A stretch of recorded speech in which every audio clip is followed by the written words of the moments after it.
Hi everyone, I'm Shaurya, for those who don't know me. And I'm Jordan, and we're the two moderators for this episode of Potomac Civil Discourse. Today, the cast will be discussing the 2020 election. We hope you enjoy. Hi, I'm Christian. I identify as a progressive on this issue. Hi, I'm Charlotte, and I identify as a conservative on this issue. Hi, I'm Mina. I identify as a centrist on this issue. Hi, I'm Brian. I also identify as a centrist on this issue. Hi, I'm Avery, and I identify as a conservative on this issue. Hi, I'm Caroline, and I identify as a liberal on this issue. The candidate's mental and physical health is of increased concern to me this year.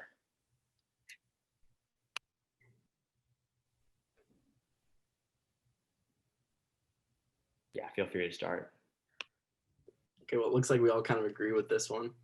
And I think for me personally, I think our government has continued to get older and older in all aspects, and that's not exactly like representative of the population all. And just the idea that we have to even be considering our candidates and our leaders' mental and physical health. Like, I don't think that should be an issue. We shouldn't have to focus on those things. And I think that detracts from their ability to successfully and strongly lead the nation. Yeah, I agree with Ryan. Like, I feel like, especially in this election, it's just been such like a controversy. Like, they both kind of accuse each other of health concerns, and that's been brought a lot of attention towards it. I also think transparency has been increasingly important as we've seen less of it in recent politics. So, like in terms of pertaining to mental and physical health, like a lack of transparency at the within the administration is really concerning, especially like Ryan said, as these candidates have already had kind of allegations against their quality of health. I feel like it's at this point it's pretty like obvious to everyone into the media that there is struggles for both sides with this health and whether it is going to affect the country and with the elections. And I feel like it seems like at times people are trying to pin it on like who's worse off or who's better, but you really don't know because there's no like transparency. We're kind of saying within like what's actually going on with both candidates.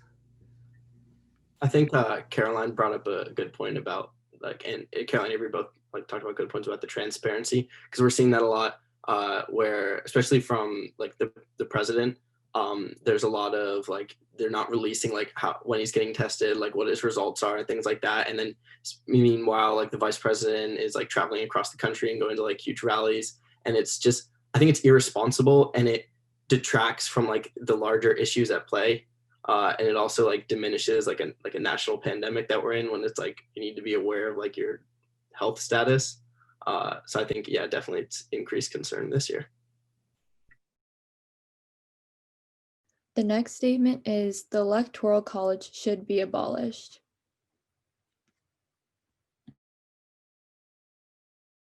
Yeah, I guess I'll start this one. I mean, I just think sort of plain and simple, it's really undemocratic to have an election where potentially a candidate with with less votes has the potential to win an entire election. And the fact that the presidency is like the only election that does this, I think says a lot about like our democracy and sort of like how we still sort of cling to like these really old archaic traditions that we sort of grown out of. So I think that yes, it absolutely should be abolished in order to create a more fair and democratic system. Yeah, I agree. I think the current system as it stands, it silences voters who vote against their state majority. And also, given that it's like an all or nothing way of voting for the electors, it kind of is it's a pretty volatile system, and it can sway elections dramatically and pretty easily. No, I completely agree with both points. Yeah, you can join in now. Yeah. Well, I want to say I completely disagree with the idea that it should be 100% popular vote based. I think there are many good alternatives. I don't think the Electoral College should remain the same as it is, but I don't think it should be abolished. There are certain things being considered, such as, I believe, like split electoral voting systems. I believe they have that in Maine and Nebraska, as well as the implementation of ranked choice voting would allow for the Electoral College to no longer do what Caroline brought up, which silences people who don't vote with the majority of their state. And I think these things would be far better improvements to the Electoral College than simply getting rid of it, because without the Electoral College, low population centers and states without large populations don't really have a voice in our government. And I think that's really, especially in a United States of America, like just because a country is not the big, or just because a state is not the biggest doesn't mean it's not important to our country, and that the voices of the people there should not be heard. And I think even the Electoral College now is like, is made so that like the number of electors each state gets is like proportional to population already. So I think population is already accounted for. But yeah, I just think the reforms need to be made in the form of split electoral college and ranked choice voting. Yeah, I absolutely agree with Ryan. I think legitimacy flows from the judgment of people, obviously, in the popular vote. But if you look in the past, like 227 years, the winner of the popular vote has only lost the electoral vote 5 times. So clearly something is working there. And it's also the only method specified by the Constitution for the election. So if we were to rethink it and abolish it, we'd have to go through like an entire constitutional rewrite, which would just be really lengthy and might lead to other issues. And it also, and getting rid of it, and I don't know, just would, I think, make things a lot more difficult when it comes to voter fraud, because people would have a lot more incentive to do voter fraud, because it would kind of concentrate the voters into like cities and really densely populated areas. So candidates would only focus their attention towards them and kind of leave out the more minority or like less populated areas. I agree fully with Charlotte. I get what Charlotte was saying about like legitimacy flows from popular support, but in that case, like on that same note, I think it's important to recognize that the majority of Americans do want to abolish the Electoral College. While that's becoming increasingly more of a polarized issue, it still is like the majority of Americans want to abolish it. And while I also understand that typically the popular vote is in line with whoever wins the Electoral College, twice so far in the 21st century, this has not been the case. So I think this kind of points to a pattern that's developing in the extremely polarized state that we're living in. So I think that that's just important to note as well. Well, I'm not sure this happening twice in the 21st century is a pattern. But You would need to get more data to say that it was actually a pattern. I don't think it's a pattern of the like brought forth by the Electoral College. I think it's a pattern brought forth by the two-party system. That's like things are becoming more polar in that sense. I mean, independent parties have never had like lower like support, because it just seems like they're not even an option anymore. You can look at all these sources of people saying like, oh, you can't vote for like an independent, you can't vote for no one that's not third party, because then you're just helping XYZ opposition. You know, I think that's more what it points to, not that the Electoral College leads to these systems. I just think that recently it's been more divisive because of the party system, not because of the Electoral College. Like, wouldn't, like for Ryan, Charlotte, and Avery, but wouldn't you guys want to adjust to the times? Because like, especially if, like Ryan said, Electoral College does give way to like a more polarized country. Like, wouldn't you guys want to kind of reform as things change? That's literally not what I said. I didn't say it had to do with college. I said it had to do with the political party system. Okay, well, like you can still answer my question. Like, don't you still think that if I said before, I agree with reform and change, but this I think it should be calls for abolition. Yeah, I don't think it should be abolition, because there's just not enough data to prove that the Electoral College is like not working out. Like clearly there's some things that are working out, and it's making our elections a lot more thorough, and just it goes by a lot faster instead of doing a popular vote. Like I just feel like a popular vote would be really chaotic. Well, I disagree on the basis that like it's working out as it is, given that the highest number of electors voted opposite of what their state voted in 2016. So there is an issue, and I don't think it is working out, at least like in the way that it currently stands. Well, if you So, look in I would 2012, Obama only received 51% of the popular vote, but won 62% of the electoral vote. So I don't know, like I guess it could kind of go either, because a lot of people make the argument that Trump like really, really lost the popular vote, but won the electoral college. But I guess you could kind of like reverse it and look back at Obama's election as well. I would also, Charlotte, to your point earlier about how the data says that it really isn't a common occurrence, I would say that 5 times is still 5 times too many. And that in a democracy, anytime where you have the majority of votes going to a candidate that doesn't win 5 times, that really points to like a lack of legitimacy within the democracy. I disagree. I don't think you necessarily need to have a majority of people, because then it just comes back to what we were talking about earlier about population centers and people in high concentration areas tending to vote the same way. I don't think that's representative of like a wider berth of like people and perspectives, because we're not divided like by population, we're divided by state. So the next statement is the current two-party system is the best option to facilitate democracy.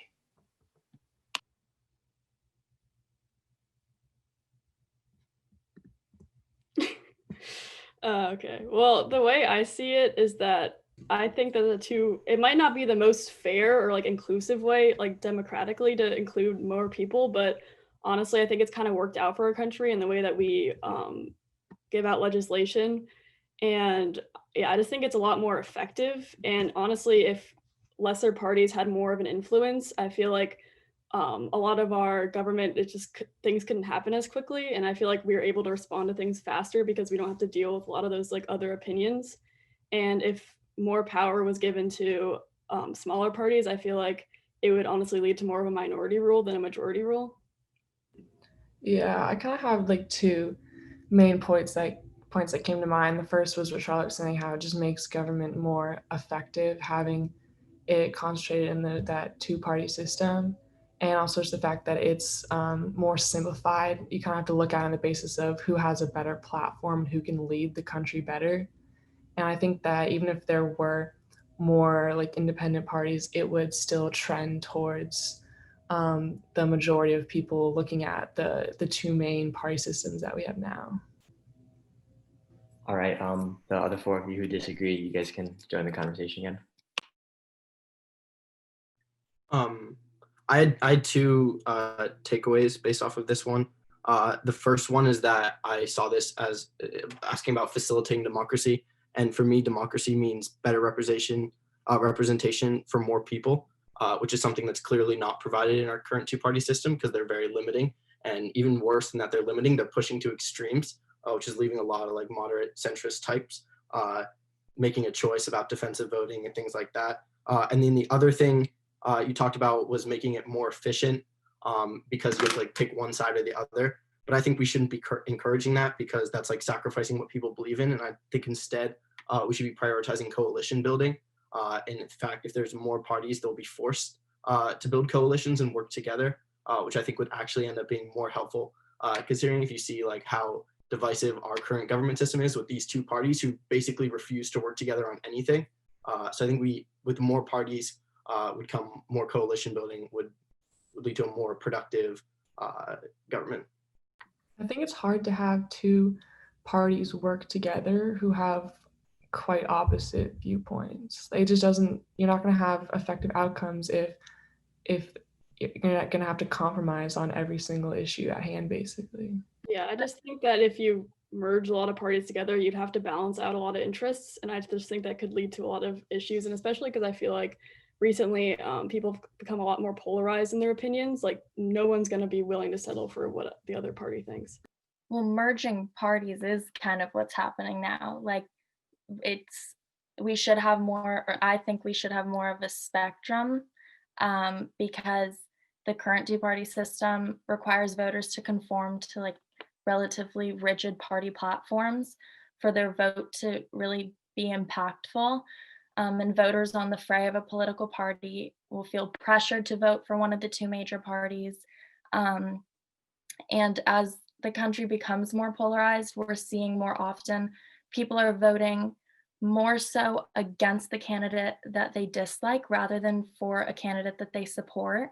So I don't see this at all as helping to facilitate democracy. And I think that Avery, like to your point, saying that, or Avery and Charlotte saying that it's more effective to only have two parties. I disagree with that because, like Ryan said, like those are the two opposite ends of the spectrum. But if we allow more voices in between, I think it would be way easier for collaboration, like legislative collaboration, because people will be able to make those compromises a little easier. I don't get that at all. Like, because how I'm kind of seeing it is that the two-party system, one candidate wins, and obviously they're going to come in power and they're going to be doing things according to their party. And if we had it so that more minority parties had a bigger opinion, I feel like it would only just confuse things further, and not a lot would be happening to get things done fast and efficiently. Like, I just feel like it's too ideal. Like, I like the idea of having more parties' influences, and I think that's something that we should strive towards. But in our current political climate, like, I just do not see that as something that could happen. Charlotte, I think to your point about like it would be making things more confusing, like I think Caroline was touched on this for just a second, but I really wanted to focus on it because I think it's important. The idea of like the lesser of two evils is something that I think was really prominent during like the 2016 election. It's a huge problem in our democracy. We should have people voting for people that they're really passionate about and that they agree with, not people that they're voting with just because they either hate one side so extremely that they can't stand to vote for it, or because they're like, oh, well, this guy, he's not that bad. I guess he has some policies I agree with. We're forcing people to focus on candidates rather than policy, which should really be the ideal democracy.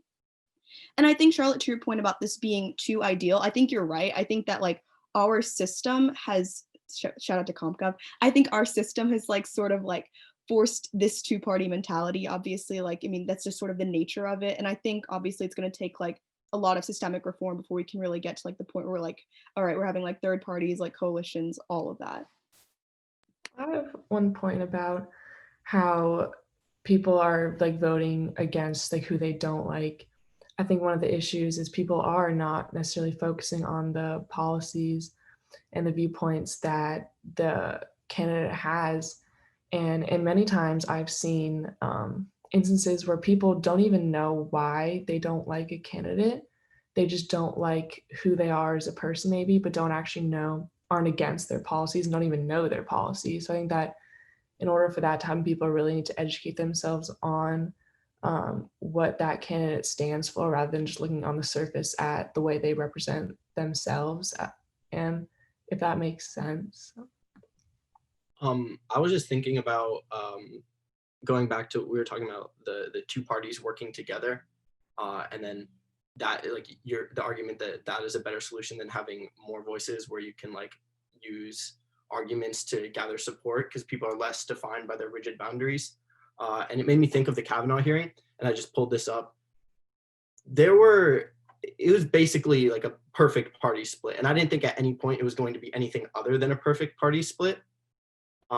Like 49 out of basically, I think all the Republicans voted yes to confirm and all the Democrats voted no. And I think that was one of those things that was basically decided from the get-go. Like I don't remember being a time where, oh, people are going to switch. It never seemed like that. It was like, oh, the Republicans have the numbers, they're going to get it. And I think that's the exact wrong mentality to have. There's like, we're getting too close to party loyalty. And it's becoming really hard for people, especially Republicans, to either have to like jump on like kind of like the Trump train or like lose their political careers. And I think that's the exact kind of thing we want to like not encourage. And I think having a two-party system that's so strong and divisive will perpetually encourage that. Yeah, I completely agree. I think it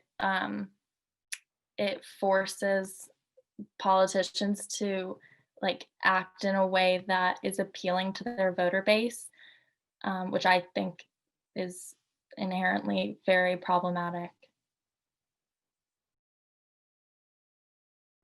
Our next statement is President Trump has the right to push through a new Supreme Court justice before the election. Those who disagree can turn your cameras off now.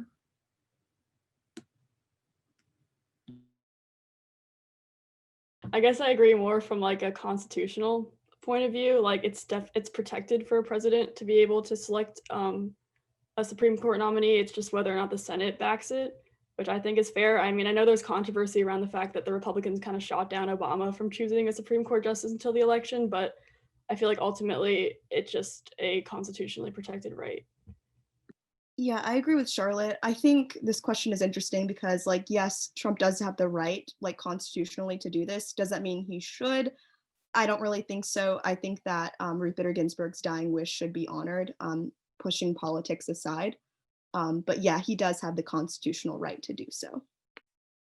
Yeah, I agree. I think technically he has the right, but it violates precedent. And if we're gonna go down like that path, then I think Democrats have the right to then pack the courts because even though it breaks recent precedent, the Trump's breaking of precedent kind of justifies that on the Democrats' part. Yeah, I agree. I think it's such a terrible situation in the fact that like it's almost like when someone does something bad, you want the other side or you want someone else to be like, no, we're not going to be above this. But then like you think of the disadvantages to them if they hold to those standards. So yeah, he has the right to do that. And I suppose if the Democrats have a huge sweeping win, they have a right to pack the court. But I also think it's a little early to decide. Like people don't really know like how Amy Coney Barrett is going to rule on certain things and what kind of reviews will come into play if she is selected for the Supreme Court. I mean, yeah, it's a weird statement because yes, they're right, but like what is correct? And I agree. I don't think the precedent should be broken because I think it should be like part of America's voice. Like it was the argument they used in I believe 2016 to prevent Obama from pushing through the nomination for Garland. I think it's just, yeah, I think America should be able to decide. The next statement is, regardless of which candidate wins, I will feel optimistic about our nation's future.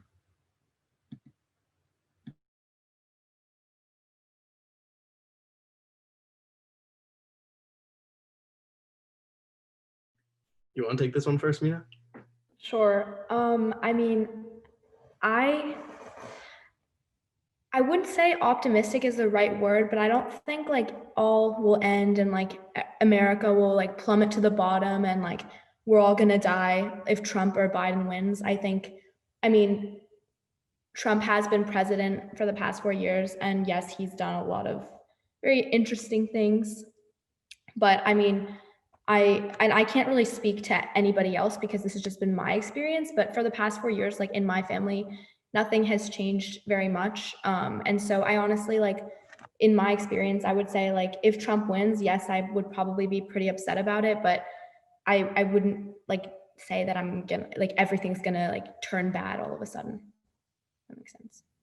Yeah, I mean, I don't know if I want to bring like myself into it because I feel like what affects like not many things. Like, well, like we're all in pretty good standing here. Like, you know, like what the government. Yeah, that's where I'm like, I don't know how it affects other people with Trump wins, Biden wins. You know. I think for me, I'm regardless of which candidate wins, I'm pretty optimistic because I think our system still has a lot of really good checks and balances, and I think that's why we have like elections for Senate and House and nominations for Supreme Court.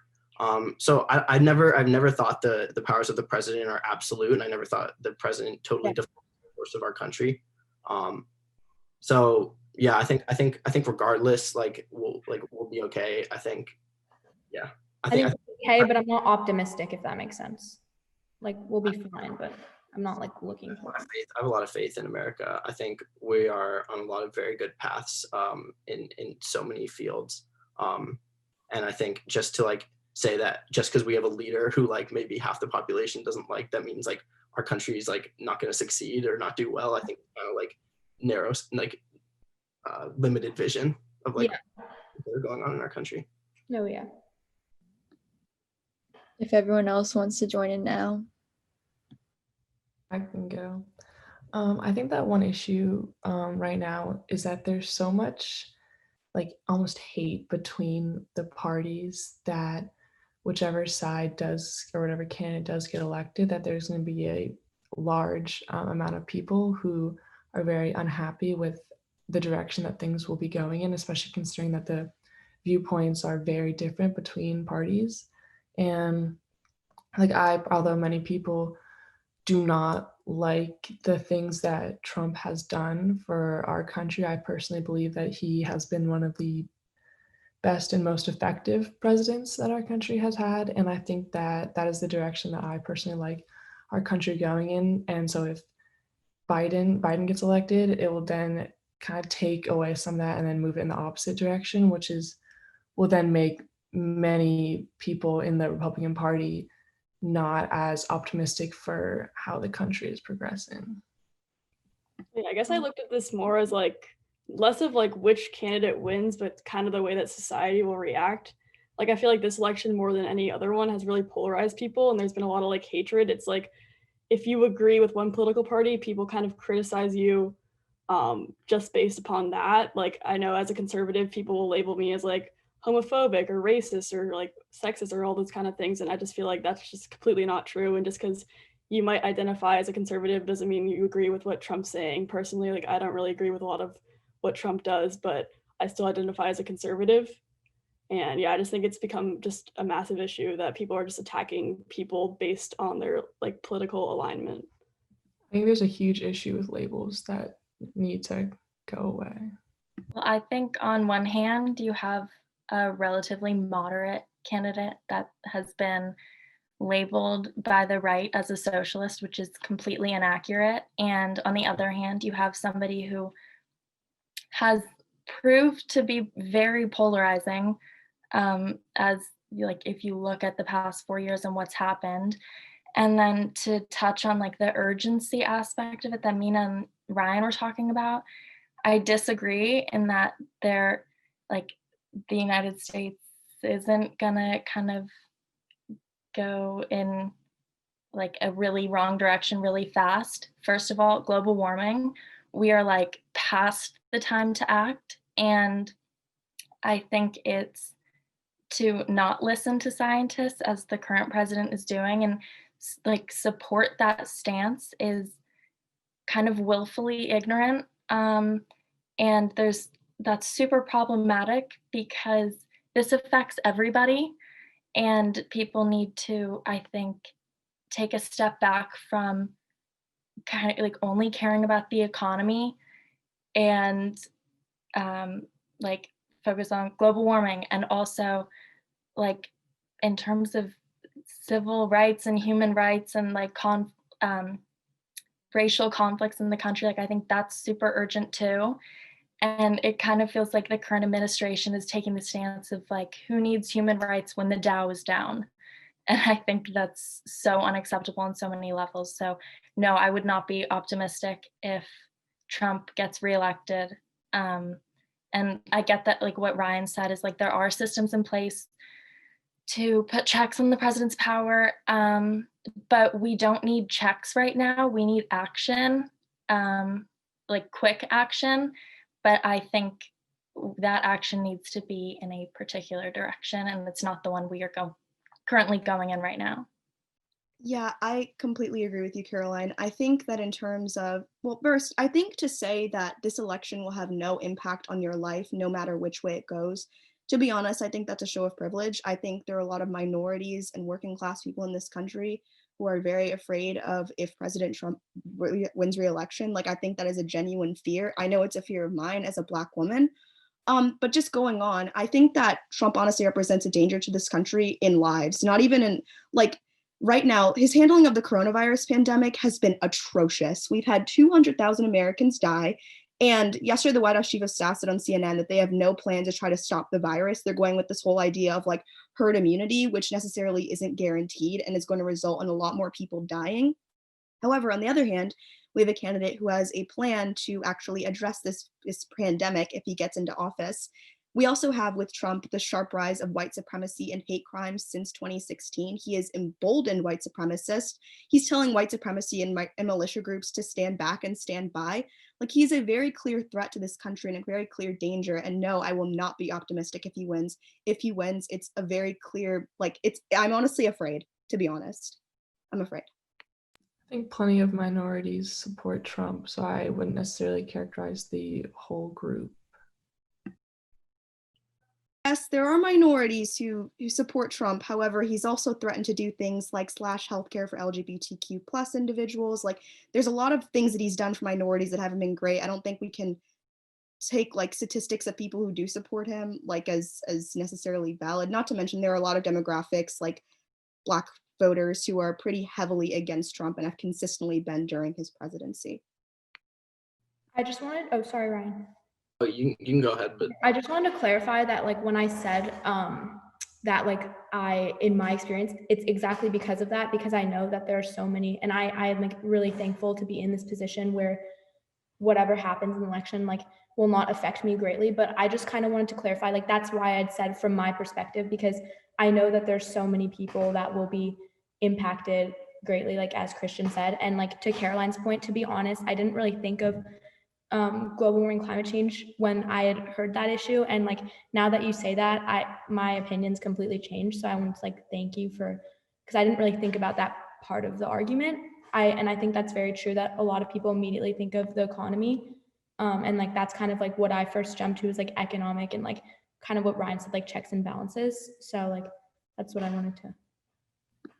yeah, I wanted to touch on 2 points. I think the first one, Caroline talking about the importance of taking action now again on the climate. I think the biggest factor for work on the climate going forward is China, not the United States. I think we're already making very good steps, and I think we're doing it as it becomes more efficient. But I think what we need is to focus on like the biggest suppliers and producers of carbon emission, which is now China. They're actually growing as their population and industry booms. And I think we need to be able to stand up to China and kind of like push against what they're doing because they kind of have free roam. And I would personally, I guess I'm just not educated enough on the issue about who would do a better job of standing up to China, whether it's Trump or Biden, in terms, especially for me, just in terms of like climate. And then the other one was in terms of talking, it was like civil rights and social justice. I think you're right. I think a lot of the times the right and Trump has taken it looking at unemployment rates for non-white or people of color in the United States or things like that, or just how the general economy doing. And I agree that's not always a great indicator, but I think for them, that's like in their kind of narrow-minded view, that's what they see as success, and whether it is true or not, I think to totally ignore it. And I'm not saying it's all Trump either, because I know it was going down like under Obama either, but yeah. I just think you can't say it's like all one way or the other, because I think when people do better economically, they tend to have a better quality of life. Yeah. Ryan, I would agree with you on the climate change point. However, there have been a lot of steps made by the Trump administration to roll back Obama-era regulations on the environment. So I wouldn't say that we're actually making progress. I would say that we're actually doing worse. Not to mention the EPA has been extremely unreliable in publishing climate change data, which is also extremely harmful. So we really don't know how we're doing. However, I would say that other countries like China do need to be held accountable. We also do need to hold ourselves accountable. No, yeah, I agree. I think we could always be doing more, and maybe it's true that Biden would be doing a lot more quickly. But I think a lot of people point to the example of like the Paris Agreement and dropping out of that. I think the reason Republicans largely support dropping out of that is how much we were committing to it, like in terms of funding, where other nations simply weren't doing as much and it didn't feel fair. And while I feel like, yes, it might have been good to pull out of that, I think we should totally divest and go into something new, like a better effort. And yeah, no, I agree. It's an important thing. And I think Biden right now represents the party of people who want to be doing better and move to more energy efficient. But then again, he also is kind of wishy-washy when it comes to things like fracking in Pennsylvania. He's really only doing what's going to get him votes, and that's where his head's at right now. And I just think that's not really the future of our country. So I can't say he's like a perfect alternative, but I guess the Democratic Party is more supportive of renewable energy. So it's a better step. I kind of want to go back quickly to what Ryan, you said before, that when people do better economically, they have a better quality of life. And again, like touching on the urgency and like racial injustice, the current economic system that the United States operates under is inherently suppresses and like pushes down minority groups, specifically African Americans. So if we're gonna talk about like the correlation between the economy and, I guess, like happiness in the United States, we need to acknowledge that the current system is actively harming so many people. And while I'm not saying whether I'm a socialist or not, I do think that, first of all, Biden isn't socialist. He's pretty moderate. And I think that we need to kind of get rid of that misinformation or like that incorrect label that he's been given. And for me personally, while he may not be progressive enough economically, it's a step in the right direction, at least towards maybe potentially recognizing the destructive system that we're living under. That may have been a little bit like polarizing for some people, but yeah. I actually just like kind of looked up what you were saying just because I was interested to see whether or not Trump's presidency has an impact on employment for African Americans. And from what I'm seeing, it's saying that it went down to 5.5% in September of last year, which is the lowest figure recorded since the US Department of Labor started collecting these statistics in the 1970s. Okay, yes, the Black unemployment rate has gone down. That is a general trend that started with Obama after the recession. However, that does not mean that Trump is for civil rights. That does not mean he's for Black voters. Like, that's just an economic trend. And I think that a lot of people point that statistic to be like, oh, well, look, he's helping minority communities. But to be quite honest, despite his like economic zones and investments in HBCUs, I think the majority of Black voters would tell you that he has not done anything to improve their lives. Yeah, the trend point is really important. It's people are so quick to like congratulate a president on something like an economic trend that happened or like reached a record within their presidency. And this goes for like Democrats and Republicans. I'm not saying this is something specific to Trump, but that it was a trend, like Christian said, that started in 2008. And now, while I understand the pandemic has a lot to do with it, like the Black unemployment rate shot back up to, I think, the highest it had ever been, again in 2020. So, and I understand that has a lot to do with the pandemic, but still. I mean, I Yeah, don't there's a like lot necessarily to do. defending Trump as like, I don't know, I think he's not doing the best job of like including minorities in the economy or really anything he's doing. I was just trying to like look up, just verifying that. I think one of the issues is that the idea of the economy is not a Trump issue and a Biden issue. It has always been a Republican versus Democrat issue of the idea with like taxes, I guess. So I think that it's not necessarily going to be fixed all of a sudden by choosing one candidate or the other. And also the idea of the unemployment rate. I think that it is a credit to Trump, and people are trying to kind of take that away from him, saying that it isn't such a good thing, like, or not saying that's not isn't such a good thing, like it isn't like he didn't do like something so good that it wasn't necessarily all him, but I think that he did help with it and that he should be praised and for helping with that, and not showing that it shows that he's not just like forgetting about the minorities or actively working against the minorities. He does care, and he has shown to care for different minority groups, but people just overall think that he doesn't.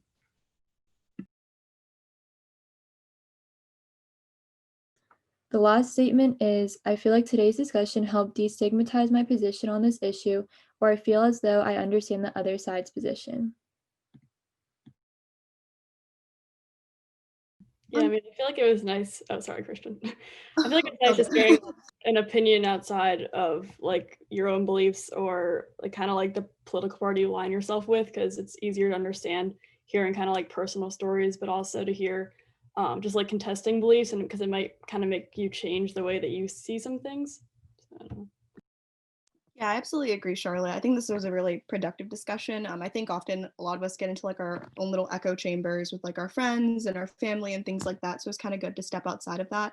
But I think we agreed a lot for like pretty much a lot of things, like a lot more than I was expecting, which I think is a testament to like just in general, like the fact that like most Americans, I think, are pretty united on a good deal amount of issues, but also just like a testament to our like our generation and the things we've grown up seeing.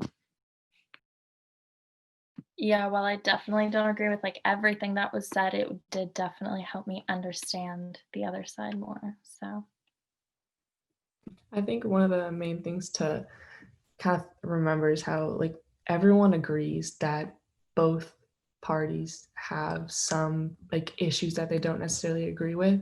So it's not like one party's right and one party's wrong. There are different, like the country as a whole needs to work on doing better on certain topics that may not necessarily be targeted by either party in like overall. Yeah, I think if we like, and I assume like good intent from everyone here. I think we all want people to do well, and I think we want people to be safe and like live comfortable lives, and like we want the best for our country and our world like going forward. So I think that contributes a lot to it. I think the things we disagree on are just ways to get to that point. And that's the point of these discussions, trying to get to a point where we can think about what are the best steps moving forward for us as a whole. So yeah, I think it was helpful. No, I completely agree with what everybody said. It definitely like I'm someone that doesn't really I like to hear the other side and I like to engage in discussions and change my opinion if I do end up agreeing. So like this is something that I usually like do in my daily life. So I mean it was really great to do this for Potomac and to like show the community that this is like a really good way of discussion.